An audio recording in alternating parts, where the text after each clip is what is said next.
తెలుగు సంబరాల తీయదను అలనాటి రుచుల సరికొత్త రూపం పరంపర స్వీట్స్.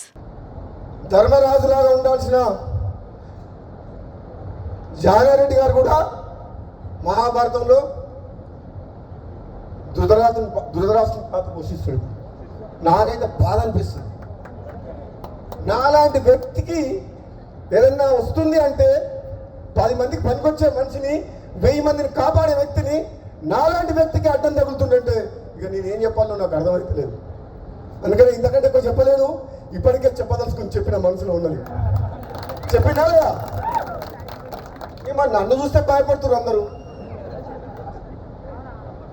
నేను వస్తున్నట్టుగా బామ్మోడు వస్తే ఏం చేస్తాడో ఆయన మా మాట వింటాడో వినడో అనుకుంటున్నా ఏందో. మరి అధిష్టానమేమో ఇస్తా అంటుంది,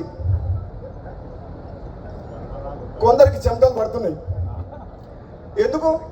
ఉన్నట్టు మాట్లాడతాడు, ముఖం మీద మాట్లాడతాడు, ప్రజల పక్షాన మాట్లాడతాడు, ప్రజలకు ఏది కరెక్టో అదే చెప్తాడు. తప్ప చెప్పాలనా వద్దా?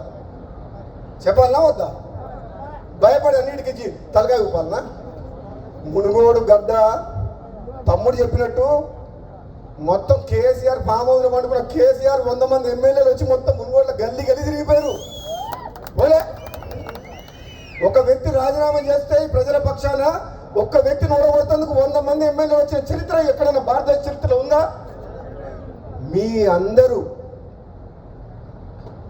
గర్వపడేలాగా ఉండాలి రాజగోపాల్ రెడ్డి తప్పితే బాబా బాబా అని అడుగునేటట్టు ఉండకూడదు. నేనే తప్పు చేసినా మీరు తలదించుకోవాల్సిన పరిస్థితి వస్తుంది. కాబట్టి ప్రాణం పోయినా మీరందరూ తలెత్తుకునే విధంగా మీ శాసనసభ్యుడు మీరు ఓటేసి గెలిపించిన రాజగోపాల్ రెడ్డి ఏ పదవిలో ఉన్నా ఆ పదవికి వన్నదేస్తాడు.